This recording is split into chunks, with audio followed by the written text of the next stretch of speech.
Now we're going to work on creating the main body section of your paper, which is essentially the meat. Within this section, we are also going to talk about headings, integrating sources into the body of your paper, and in-text citations.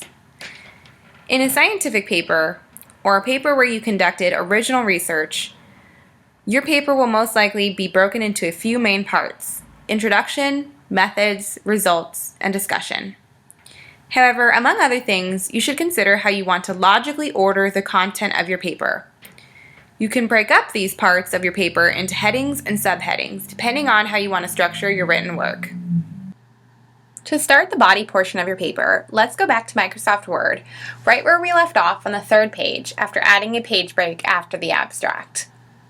Make sure your cursor is centered on the page, and type in your title once again, in title case. Press Enter. Make sure your cursor is on the left margin, and press the Tab key once so that you have indented 0.5 inches from the left margin. This is where you will begin writing the body of your paper. You do not have to put the word introduction beneath your title as a subheading because it is implied that the first portion of your paper will be the introduction. If you have an abstract, the body of your paper will most likely begin on page 3. If you do not have an abstract, this will be on page 2. Your title is again on the top of this first page of text. Your title does not get bolded or underlined and is in title case, meaning all words are capitalized except for articles, conjunctions, and prepositions. For instance, in, on, and, a, and an are all examples of words that do not receive capitalization in title case. If you are using the standard scientific method for structuring your paper, then methods, results, and discussion would be your main headings. Underneath each of those main sections, you might have subsections. For example, let's say in your methods section, you want to discuss tools, subjects involved in your study, and location. Because they all have to do with how you conducted your experiment, methods would be the level 1 heading, and tools, research participants, and location would be level 2 heading, because they further tell your reader how you performed your research. If you need to further break down one of those level 2 headings, let's say you have 2 demographics of participants, maybe men and women, involved in your study, then you would use the level 3 heading to set those apart because men and women are subcategories of participants, which is still a subheading of the larger idea, methods. Headings are all formatted differently, as you can see here. But if you perform a quick Google search for the words heading format in APA, you should get a completed list of how to format headings down to level 6 or 7. As with most academic papers, you will most likely need to integrate an outside source into your paper at some point. When you do choose to use an outside source, make sure that it is a scholarly source of information. For most classes, .com websites and non-peer-reviewed sources are not acceptable. But again, this depends on your professor and the rules of your discipline. Each time you cite, it should be clear to your reader that A, the idea or research that you presented is not yours, and B, it should also be clear where you received that information in the event that your reader wants more information on that topic. You can easily give your reader this information by using an in-text citation each time you use research, information, or an idea that isn't yours. APA format uses an author-date system of citing. We're going to start by talking about in-text citations with a signal phrase. A signal phrase leads in or introduces your quote. Some items that are found in lead-ins are the author's name and their credentials, basically, who are they, the title of their study or paper, what did they say it in, and year of publication, when did the study or research take place. You don't have to use a lead-in every time you quote, but it's a good way to transition to an outside source, especially upon first use of that outside source. If the author's last name is used in the lead-in, you would only need to include the year of publication right after. Then, after your quote, you would include the page number of the information you just quoted or paraphrased. If you don't have the author's name in a signal phrase and you start out a sentence with a quote, then you would include the author's last name, the year of publication, and the page number, all in the citation.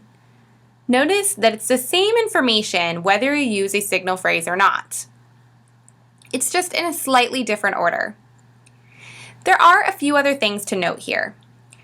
First is that if you use the author's name in the signal phrase, you do not need to say it again in the citation at the end of the sentence. Second, the year is always in close proximity to the author's last name. They're always coupled. If you don't know the author's last name, you should substitute the title of the article or book. The third thing to note is that the citation, whether it's just the page number or it's the full citation, goes inside the punctuation, meaning the period at the end of the sentence. You should also try to remember that the citation is outside of the quotation in both examples. The last thing to note is that you are encouraged to use page numbers whether you use a direct paraphrase or quote. If you are working from a document that has no page numbers, then you would use the paragraph number and your citation would look like this. So this is the section of the paper that it comes from, and this is the paragraph number under that specific section, not of the entire paper. In the Writing Center, we are often asked, if I'm citing from the same source over and over again, can I just place a citation at the end of the paragraph? Some professors might be okay with that, but that's not technically correct APA format. When you plug in a citation and expect your reader to know that the citation covers everything in the paragraph, that's called a blanket citation, and some professors might call that plagiarism. Here's why. Let's assume your paragraph is the one shown here. The problem with this is that your reader doesn't know which are your words and which words you got from the outside source. One can read this several ways. Perhaps your teacher will read this paragraph and assume all of this is your thoughts and opinion, except for the last sentence that has a citation near it. Or perhaps they might think everything in this paragraph is from Hubbard. But what if the third sentence there, highlighted in yellow, is my opinion and not Hubbard's? Well, that's a problem, because if this blanket citation is supposed to cover the whole paragraph, then you are putting words in Hubbard's mouth, things that the particular writer did not actually say. A better way to rewrite this paragraph is to include signal phrases that show your reader which ideas are yours and which are clearly not. You'll notice that the author's last name and the year don't have to be included if it's 100% clear that you are continuing to use the same author from a prior citation. That's made clear in this example by using "he also states," which tells your reader you are continuing on the same line of reasoning as the sentence that came immediately prior.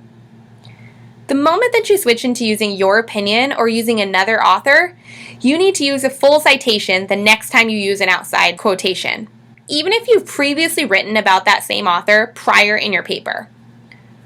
When in doubt, use an in-text citation each and every time you cite, and try your absolute hardest to use signal phrases to indicate to your reader who is saying what throughout your paper.